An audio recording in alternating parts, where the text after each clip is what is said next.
All right, hello everybody. This is the first Blackboard Collaborate session for this semester.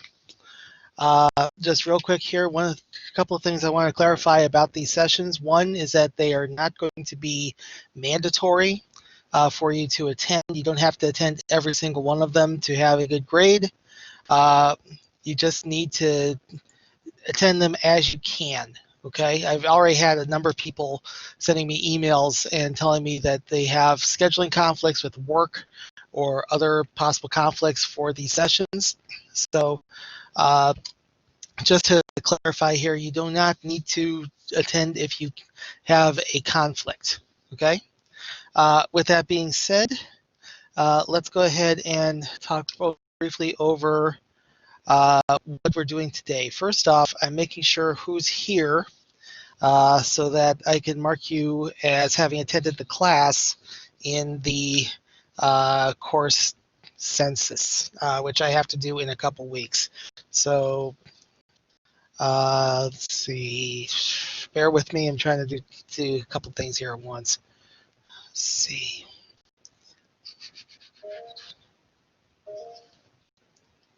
Okay.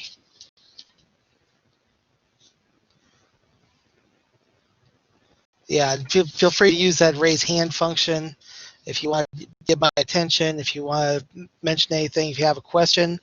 That's primarily what we're doing today is a question answer session, just to know what you need to know so that you have everything you need to get ahead in the class.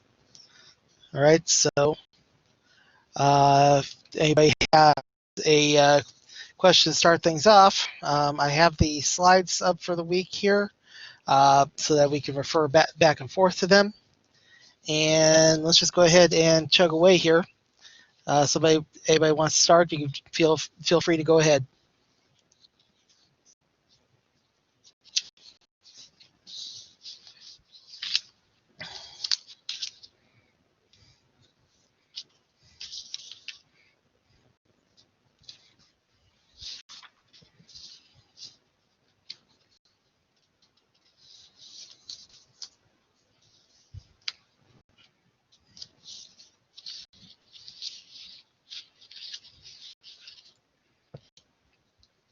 I might also add that if you're not comfortable with unmuting and speaking aloud, you can present the question as a question in the chat.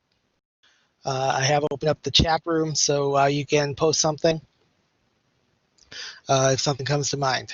So does anybody have any questions? First off, let me just start off by asking, was everybody able to get to the YouTube lecture? Was everybody able to view that so far? Yes, I was. Okay. Anybody having? I did notice. I did get some notifications that a few people did subscribe, so that you can get the notifications. It's probably a good idea, just to make sure that you know when they get posted. Okay. Was everybody fairly? Was everything working well? Everything clear? You could hear me and everything like that in that video? Because I'm still kind of getting used to this.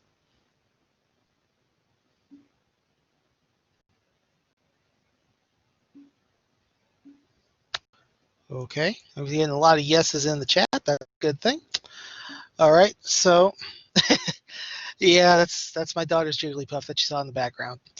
In fact, she's actually behind me on her own computer right now, so she just waved at you. I'm not sure. My thumbnail is way too tiny.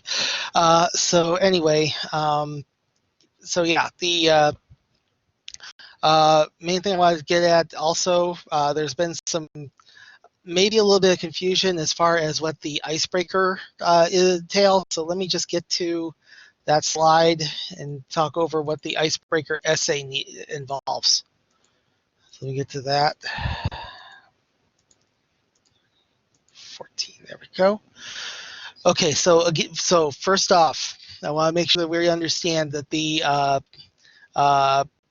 icebreaker essay is a very low pressure essay. It is basically a skills assessment. I need to see how well you guys write, so that I know what we need to work on, what's going to be the focus of the semester as far as forms and grammatical issues and things like that. Okay. Now, if you take a look at the slide here, that'll give you some of the issues that we're talking about. So we earlier in the slideshow, you guys posted a introduction of yourself. A lot of you have done this already, so I appreciate that. They've been posted to the questions professor under the icebreaker thread. I did notice a few people accidentally started their own threads for the icebreaker. That's fine. We can clear that out at a later time. But what you're going to do once you've posted that, then for this assignment, you need to choose one of your other classmates' posts to that thread, and you need to compose an essay about some issue that you think that person would argue for. Okay, something you believe your classmate would, I don't know, go so far as to sign a petition for, or protest over, or something like that. Okay.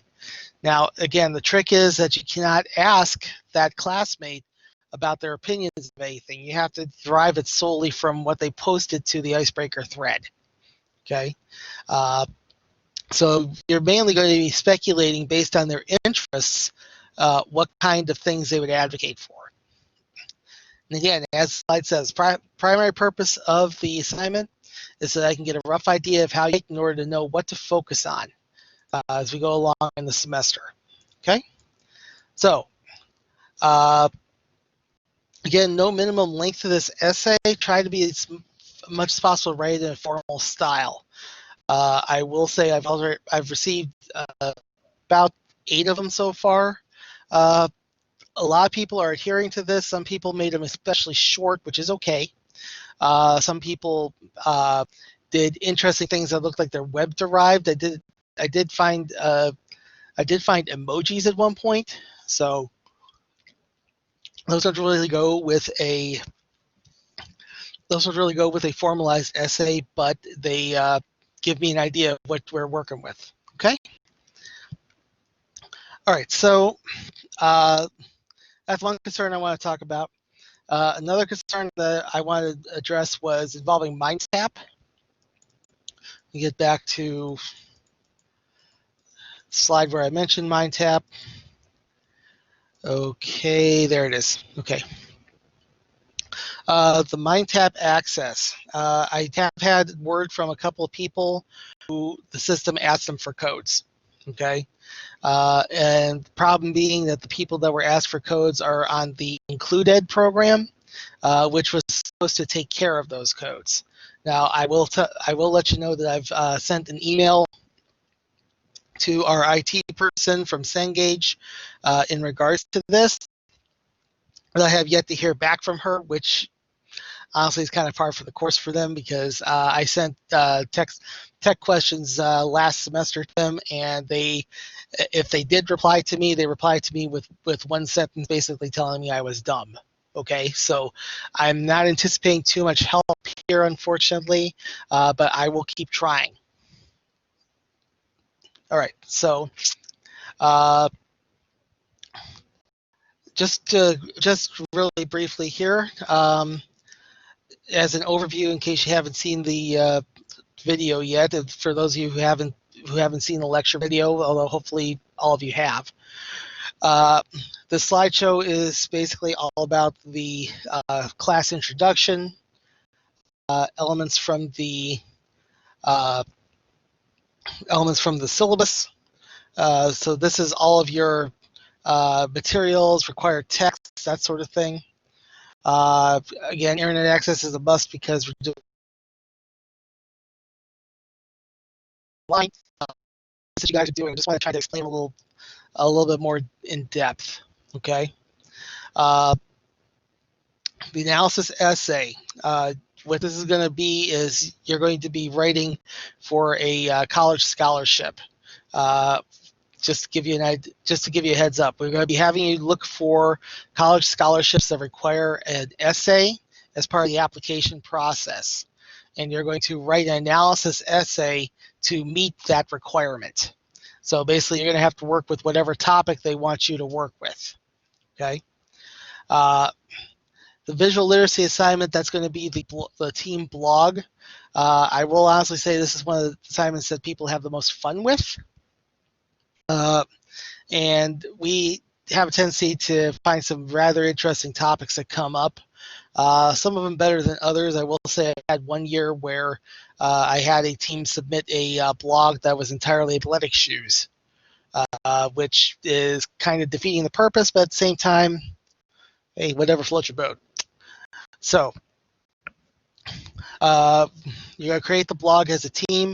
We're going to get deeper into this later in the semester, but just so you have advanced knowledge here, the blog posts that you make to this blog have to be visual in nature.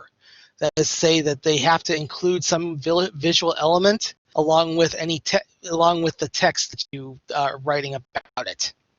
Okay. Then the analysis synthesis essay, that's going to be just like the analysis essay, but at the same time, you're also going to be pulling together other sources, and you're going to be having them inform your argument. You're going to draw stuff from those other sources, and they're going to help to inform what you have to say about it. You're going to bring a combined version of what those other sources have to say and bring that forth as your argument. Then we have the campus discussion board, which many of you have already submitted to. That's currently that's the question about the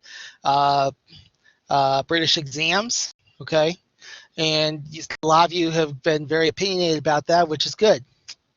Then finally, we have the final exam. There were some people talking about accessibility issues. I did receive a couple of accessibility notices, and I will say that you'll be able to adapt this. There were some people that will need, some people need more time for exams. That's fine. Okay, since it's being timed and you're finding the proctor to time it, you can adjust to those accommodations that you need. Okay, then we have the late work policy. We have the plagiarism policy. Attendance is going to be hard to do, considering it's not an online course. If you can, make sure you can get into these collaborate sessions so that we can answer questions. You guys can bring up concerns. Okay. Courteous, polite, and open-minded other viewpoints. As most of you have found already. Okay. Then we have the writing journals. We talked briefly about that. You're keeping that on your own, just so that you have some way of practicing, some way of keeping some personal writing. Then the introduction to meet your classmates, just the instructions on what to put into the icebreaker post. Then is my embarrassing introductory slide. Shows you who I am, what I do, what kind of person I am. All right. That gets us to this next slide. Why do we write? Going over some of the great works of writing that have influenced history. Anybody has a question on any of this stuff, you can stop me and ask it. Feel free to do that. All right. The most commonplace ways writing is used by people in the world today. Okay. So we talked over briefly social media, blogging, journaling, petitions, poetry, essays, resumes. Okay. All have at least a little bit of coverage on. Let's see. Here's what I want to talk over: the Vincenzo Sinapi-Riddle versus Citrus College. Okay, some people were confused about this. There's a discussion question that I wanted you to answer. It's this question 3 about your own experience with writing to express a concern or share an opinion. Okay. Okay, some people are having trouble with the, some folks are having trouble hearing me. I want to post something in the chat here.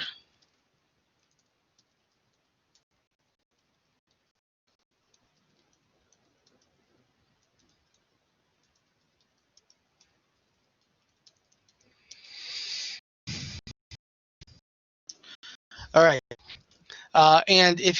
And also just to let you know, I'm recording this, so I will be posting this to YouTube, so that if anybody missed this session, or you had the audio issues, then you'll be able to see it. Okay. So anyway, let's see. Yeah, the Vincenzo Sinapi-Riddle. Okay. He had an issue with his college having a free speech zone that he was accused of violating by asking someone to sign a petition outside of it. Eventually, his loss led to the college changing their policy in regards to that free speech zone, loosening up where you could offer political speech. Okay. But again, just to clarify, discussion question 3 is not directly related to that essay. It's actually related to your own experience. Okay. It's asking if you have ever written to express a concern or share an opinion with the goal of affecting change. Okay. And this could be things such as writing a letter to the editor, to your local newspaper. It could be composing a petition, could be circulating a petition. It could be really crafting a speech for, it could be crafting a speech for use in public setting. Okay. So let's go ahead and that's what we want to do here for this particular discussion question. You want to try to talk over what you have done to change things. And honestly, if you haven't had this experience, if you haven't done anything like a petition or a speech or anything like that, then you don't, I guess you don't have to answer the question then, okay? You can, it's not an absolute requirement to have to answer this question. It's just something as practice, something to help you get thinking about purposes for writing. Okay. 3 primary purposes for almost all collegiate writing assignments: demonstrate what you know, write to learn, write to join an academic conversation. I will say that there's probably more importantly 4 purposes. The 4th one is will warm up for writing.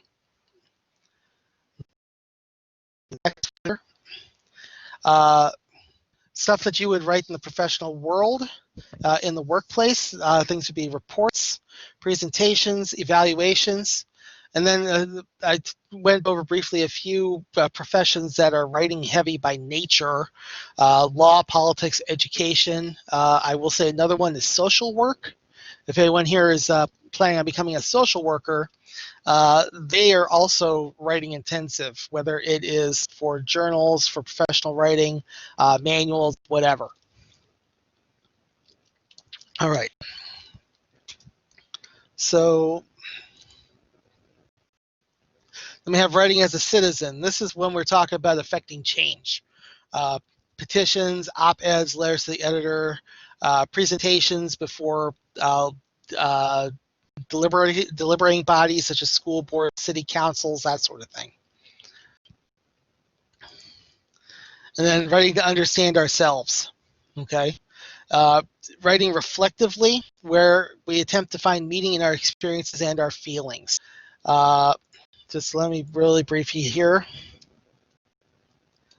I'm going to actually find the Guys versus Men essay, and to save you some time here, I'm going to read it to you guys, and you'll probably find it is fairly humorous. Okay. So again, writing understand ourselves through journaling, keeping journals, keeping diaries, that sort of thing. Blogging or social media, sharing your thoughts with the world, and reflective essays. Okay, so let's read. Let me read with you this Guys versus Men. Actually, I got a better idea. I'm going to get it on my computer, and then I can share it with you guys as I read it. Let me get here, sharing files. Add a file, downloads. Here, if I talk while I do this, it helps me keep track of what I'm doing. Okay, so we have a PDF of the Guys versus Men essay that I was talking about in the lecture. I'm going to go ahead and share it to this, and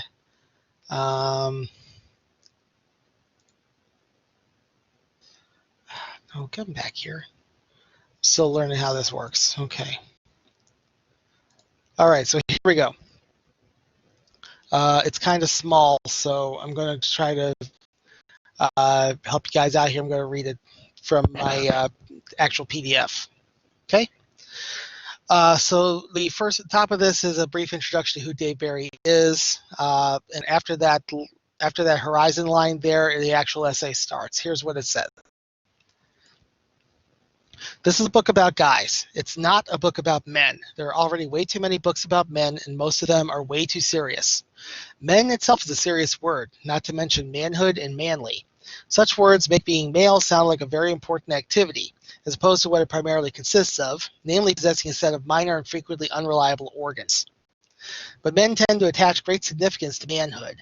This results in certain characteristically masculine, by which I mean stupid, behavioral patterns that can produce unfortunate results, such as violent crime, war, spitting, and ice hockey. These things have been given males a bad name.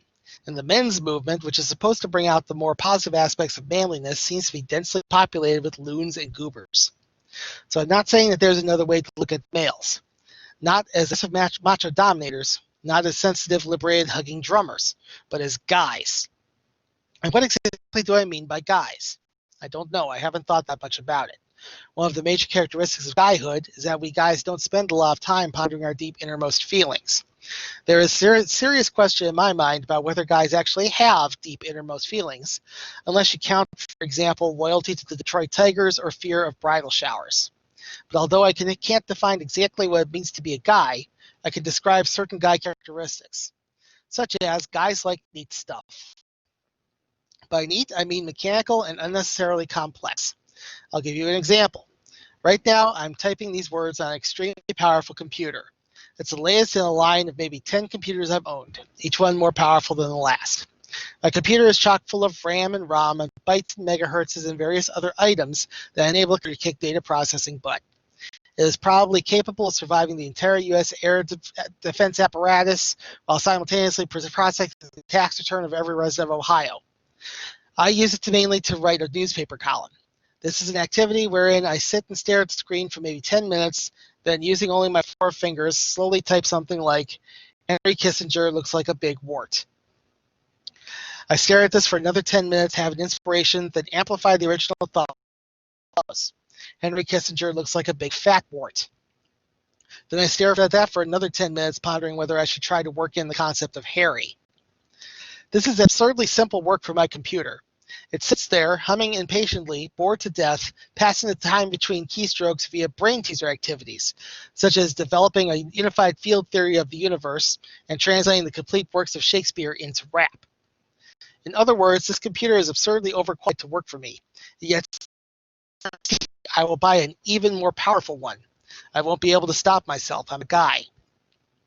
Probably the ultimate example of the fundamental guy drive to have neat stuff is the space shuttle. Granted, the guys in charge of this program claim it has a higher scientific purpose, namely to see how humans function in space. But of course, we have known for years how humans function in space. They float around and say things like, looks real good, Houston. No, the real reason for the existence of the space shuttle is that it is one humongous and spectacularly gizmo-intensive item of hardware. Guys can tinker with it practically forever and occasionally even get it to work. and use it to place other complex mechanical items into orbit where they almost immediately break, which provides a great excuse to send the space shuttle up again. It's guy heaven. Other results of the guy need to have stuff are Star Wars, the recreational boating industry, monorails, nuclear weapons, watches that indicate the phase of the moon. I'm not saying that women haven't been involved in the development or use of this stuff. I'm saying that without guys, this stuff probably would not exist. Just as without women, virtually every piece of furniture in the world would still be in its original position. Guys do not have a basic need to rearrange furniture. Whereas a woman who could cheerfully use the same computer for 53 years will rearrange her furniture on almost a weekly basis, sometimes in the dead of night. She'll be sound asleep in bed, and suddenly at 2 a.m. she'll be awakened by the urgent thought. The blue-green sofa needs to go perpendicular to the wall instead of parallel, and it needs to go there right now. So she'll get up and move it, which of course necessitates moving other furniture, and soon she has rearranged her entire living room, shifting great big heavy pieces that ordinarily would require several burly men to lift, because there are a few forces in nature more powerful than a woman who needs to rearrange furniture. Every so often, a guy will wake up to discover that because of his wife's overnight efforts, he now lives in an entirely different house. I realize that I'm gender-based generalizations here, but my feeling is that if God did not want us to make gender-based generalizations, she would not have given us genders. Guys like a really pointless challenge. Not long ago, I was sitting in my office at the Miami Herald Sunday magazine Tropic, reading my fan mail when I heard some of my co-workers in the hallway talking about how fast they could run the 40-yard dash. These are guys in their 30s and 40s who work in journalism, where the most demanding physical requirement is the ability to digest vending machine food. In other words, these guys have absolutely no need to run the 40-yard dash. Skip the page. There we go. But one of them, Mike Wilson, was writing a story about a star high school football player who could run in 4.38 seconds. Now, if Mike had written a story about, say, a star high school poet, none of my guy coworkers would have suddenly decided how well they could write sonnets. But when Mike turned in his story, they became deeply concerned about how fast they could run the 40-yard dash. They were so concerned that the magazine editor, Tom Schroeder, decided they should get a stopwatch and go to a nearby park and find out, which they did. A bunch of guys taking off their shoes and running around barefoot in the public park on company time. This is what I heard them talking about out in the hall. I heard Tom, who was 38 years old, saying that his time in the 40 had been 5.75 seconds. And I thought to myself, this is ridiculous. These are middle-aged guys, supposedly, and they're out there bragging about their performance in this stupid juvenile foot race. Finally, I couldn't stand it anymore. Hey, I shouted, I could beat 5.75 seconds. So we went out to the park and measured off 40 yards. And the guys told me that I had 3 chances to make my best time. On the first try, my time was 5.78 seconds, just 0.03 of a second slower than Tom, even though at 45, I was 7 years older than he. So I just knew I'd beat him on the second attempt if I ran really, really hard, which I did for a solid 10 yards, at which point my left hamstring muscle, which had not yet shifted into spring mode from mail reading mode, went, and I quote, pop. I had to be helped off the field. I was in considerable pain, and I was obviously not able to walk right for weeks. The other guys were very sympathetic, especially Tom, who took the time to call me at home, where I was sitting with an ice pack and my leg and 23 Advil in my bloodstream so he could express his concern. Just remember, he said, you didn't beat my time. There are countless other examples of guys rising to meet points. Virtually all sports fall into this category, as well as a large part of U.S. foreign policy. I'll bet you can't capture Manuel Noriega. Oh, yeah? Guys do not have a rigid and well-defined moral code. This is not the same as saying that guys are bad. Guys are capable of doing bad things, but this generally happens when they try to be men and start becoming manly and aggressive and stupid. When they're being just plain guys, they aren't so much actively evil as they are lost, because guys have never really grasped the basic human moral code, which I believe was invented by women millions of years ago when all the guys were out engaging in some other activity, such as seeing who could burp the loudest. When they came back, there were certain rules that they were expected to follow unless they wanted to get into big trouble. And they have been trying to follow these rules ever since with extremely irregular results, because guys have never internalized these rules. Guys are similar to my small auxiliary backup dog, Zippy, a guide dog who has been told numerous times he is not supposed to, 1, get into the kitchen garbage, or 2, knows that these are the rules, but he has never really understood why. And sometimes he gets to thinking, sure, I'm ordinarily not supposed to get into the garbage, but obviously this rule is not meant to apply when there are certain extenuating circumstances, such as 1, somebody just threw away some perfectly good 7-week-old Kung Pao chicken, and 2, I'm home alone. And so when the humans come home, the kitchen floor has been transformed into Garbage Fest USA. And Zippy, who usually comes running up, is off in a corner, disguised in a wig and sunglasses, hoping to get into the federal bad dog relocation program before the humans discover the scene of the crime. When I yell at him, he frequently becomes so upset that he poops on the floor. Morally, most guys are just like Zippy, only taller and usually less hairy. Guys are aware of the rules of moral behavior, but they have trouble keeping these rules in the forefront of their minds at certain times, especially the present. This is especially true in the area of faithfulness to one's mate.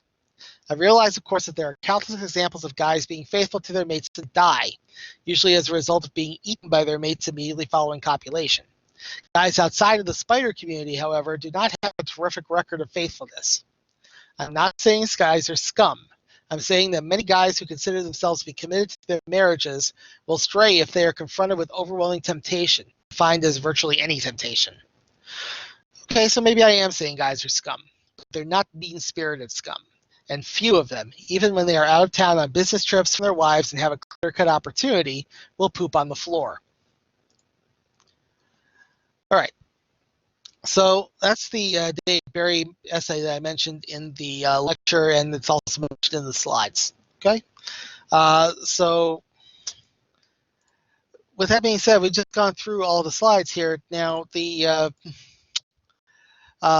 I'll go ahead and open it up here for anybody who has any questions, concerns.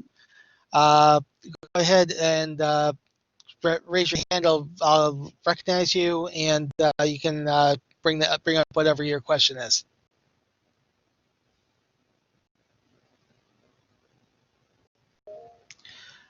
Okay, Angelica, I see you there. What's your question?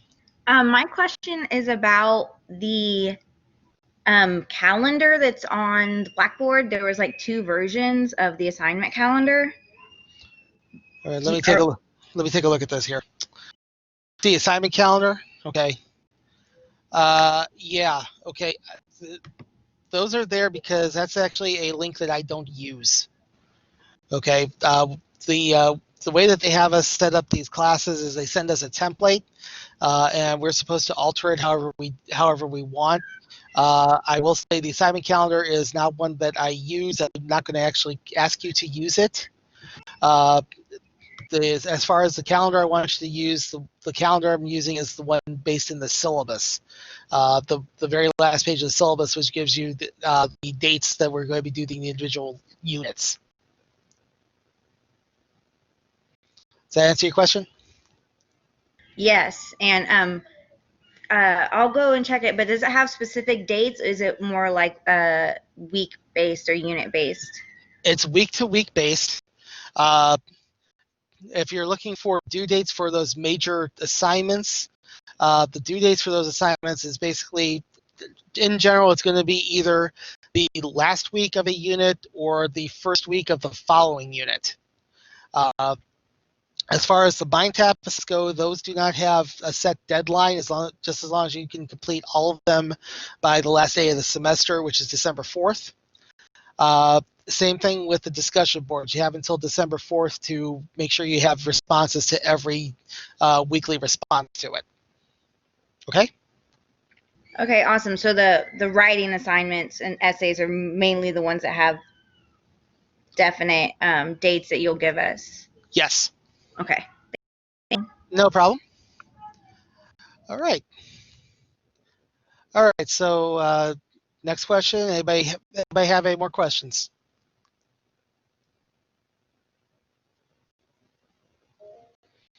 Okay, Trey, I see you there. What's your question?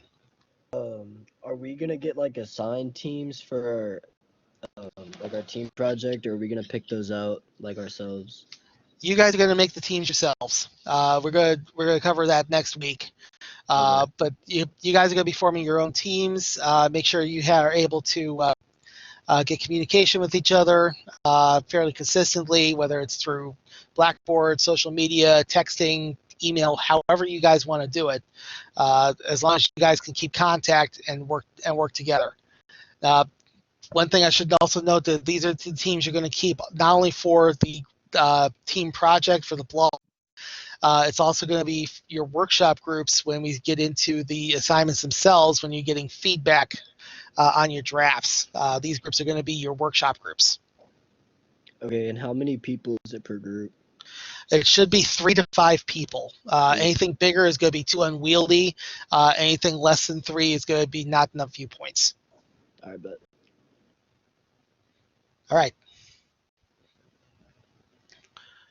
All right. Any next question? Okay. Let me just. Okay, Nancy, I see you there. Go ahead and go ahead. Where do we turn in the essay for the prediction on our classmates? That's going to be on eCampus. It's under Unit 1. If you go under that, the left-hand menu, and scroll down a little bit on the page you go to, there's a blue link for the icebreaker essay. Okay, and that's due on September when? Or when is it due? That's next Friday. Next Friday? Okay, thank Yeah. you. All right. Next question.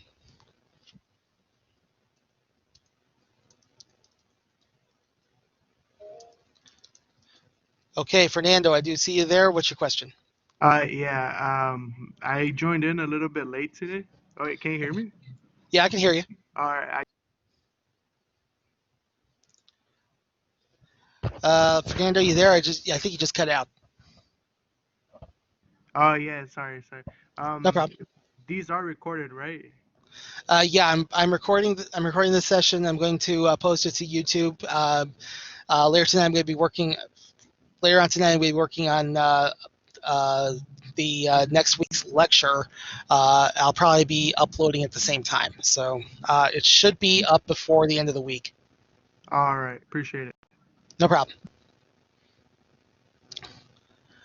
Okay, now, having some fun here, getting used to the system. How about some more questions?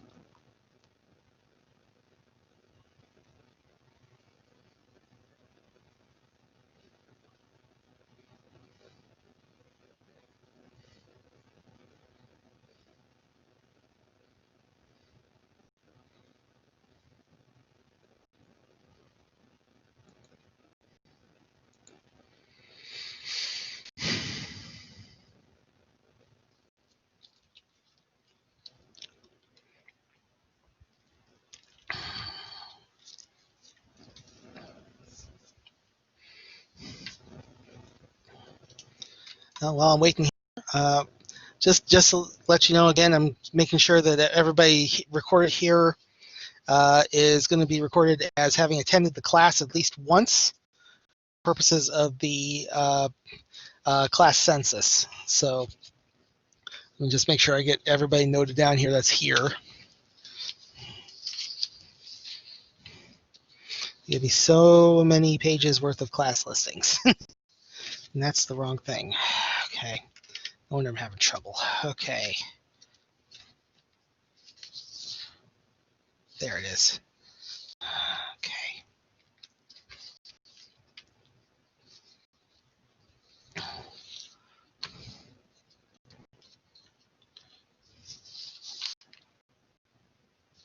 There you are. Okay.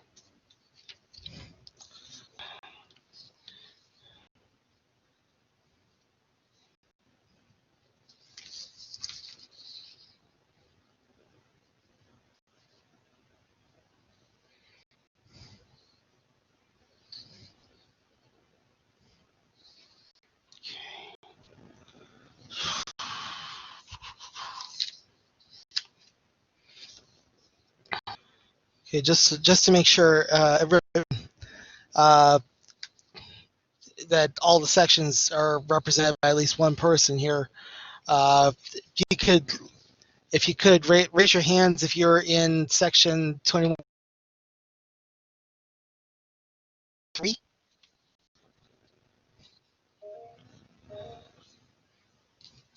Okay. Can you repeat that? I didn't hear the section number. Yeah. If you're in section 21,003. Okay. Let's see. All right, because it's popping up for me here. So I'm just making sure I can get this recorded. Let's see. I'm not really sure what session I'm in. Look here.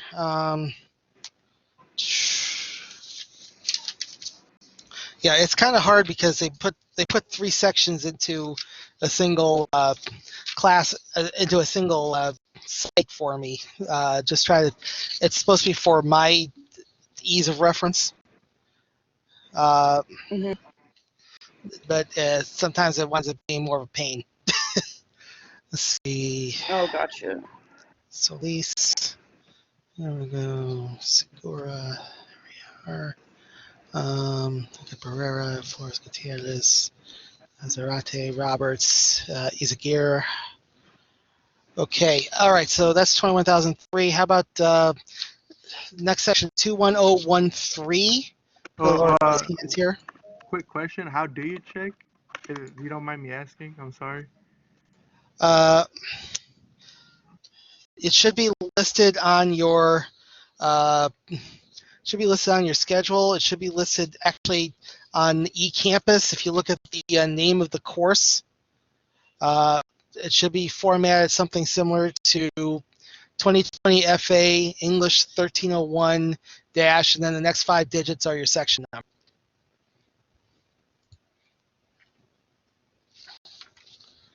Let's see.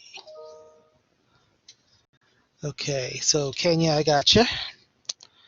Let's see. So again, 21013. If you're from that section, and I haven't let you know that I saw you, go ahead and raise your hand.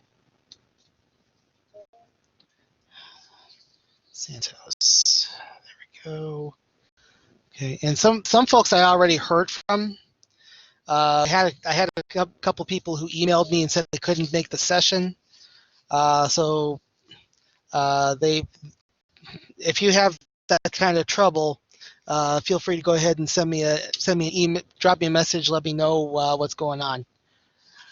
Okay. All right, let's try 21020. If you're in that section, go ahead and raise hand. Vasquez. Okay. There we go. All right, who else is 21020? Let's see. Cardona. Okay. There we go. I'll also tell you this: if you have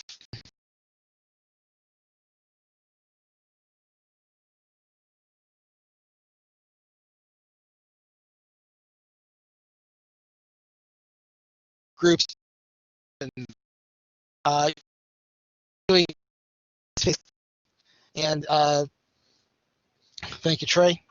I'm usually doing it in a face-to-face class, and usually that means that they're limited by who's around them in the class. As far as yeah, okay. Okay, I think I've marked everybody that's here now. So thank you. So yeah, if usually usually the teams are limited by who's in which section because they're doing face-to-face. But this time around, I can get away with having you guys cross sections. So if whoever you want to form a team with is cool by me. We'll just designate the team names as we go along in campus. Once we get the teams determined, then we can use the team discussions, set up the threads for you guys.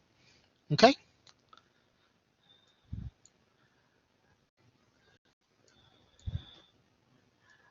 All right, we got about 15 minutes left here. Are there any other concerns that anybody may have? Any other questions?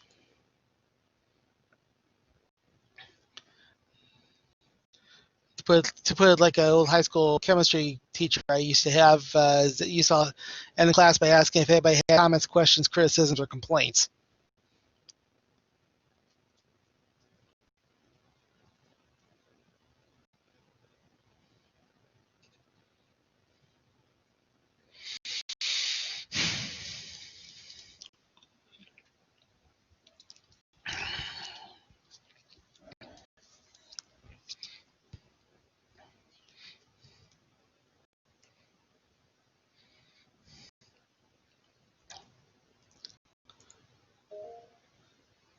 Okay, Angelica, I see you there. What's your question?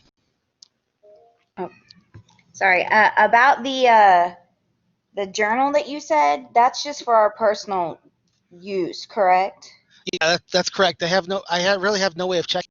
So, however, I am recommending that you keep one just because it's generally a good idea for a writing journal, to keep a writing journal because it'll help you organize ideas. All right, thank you. No problem.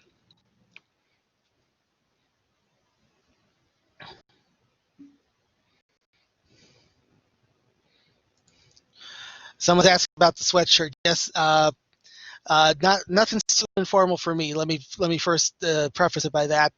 Number two, yeah, this is a Steven Universe sweatshirt. This was actually a Father's Day gift this year for me. The folks who know me from my previous sections will tell you that I actually am a fairly big Steven Universe fan. Matter of fact, just for funsies, last Halloween, and with full blessing of my wife, who actually helped me compile the costume.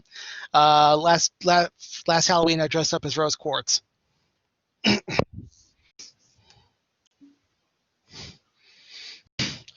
Thank you, appreciate that.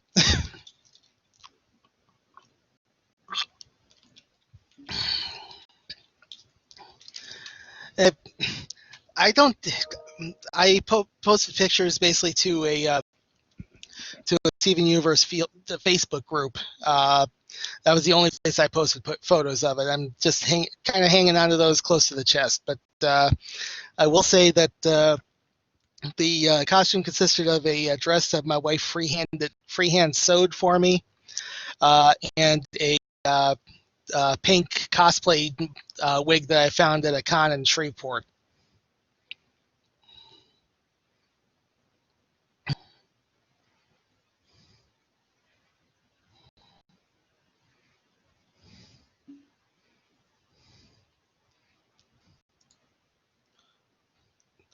Okay, I do have a request to explain one more time about the essay.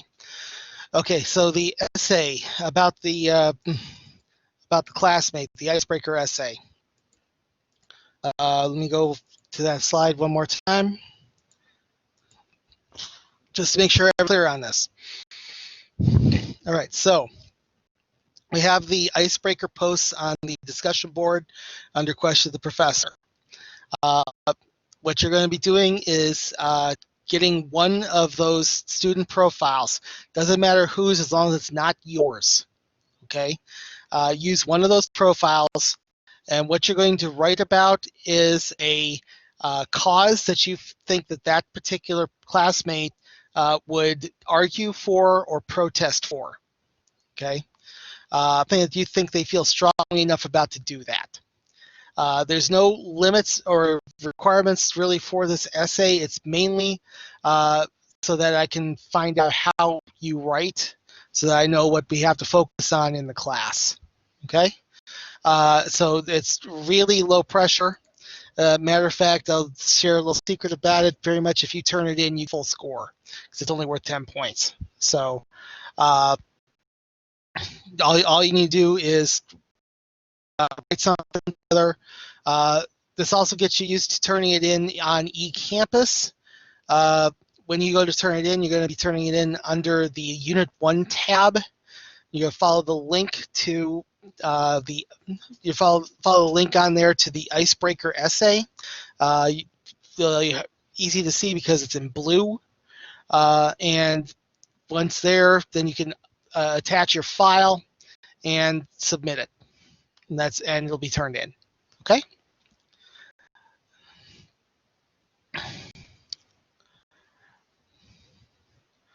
All right. So any other questions?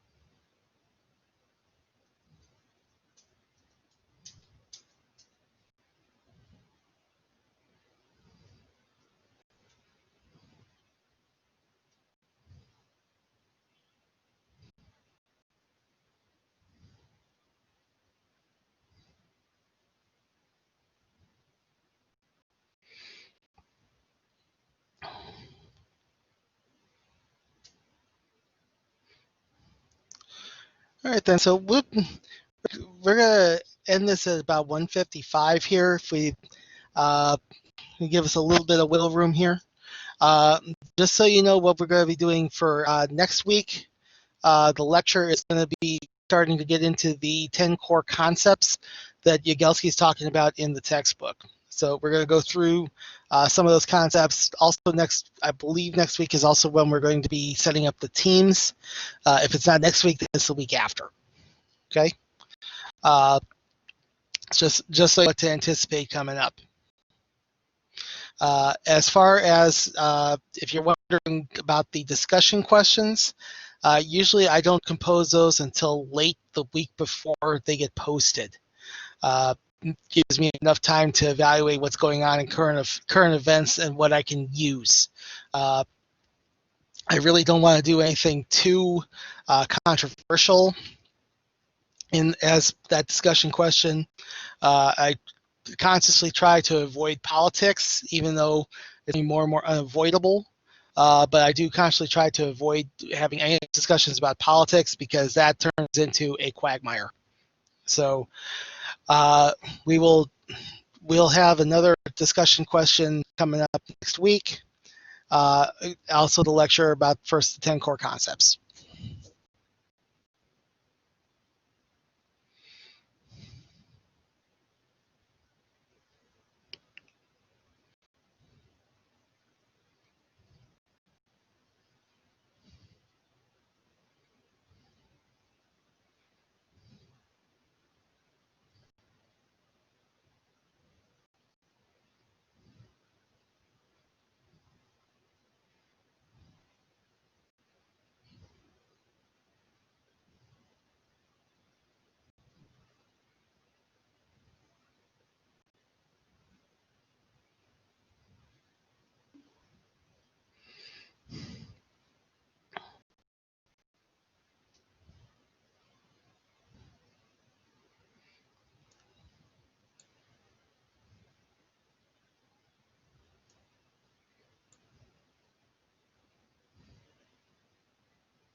Just real quick to clarify, these meetings will. I'm sorry. Just to clarify, these meetings will be Wednesdays, right? Yeah, Wednesdays 1 p.m. Every Wednesday. If I'm going to cancel a session, I will let you know.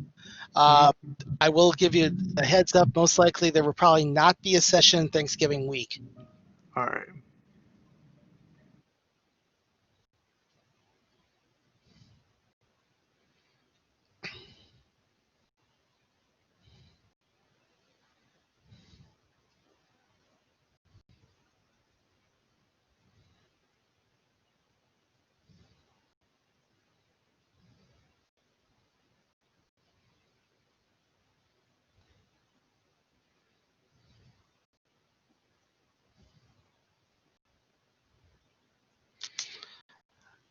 All right, then it is 1:55. I'm going to go ahead and sign out. Let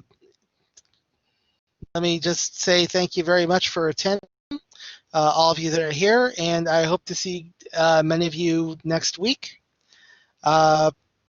and you'll keep in touch and get through this online experiment the best as we can. Thanks for coming. We'll see you next week.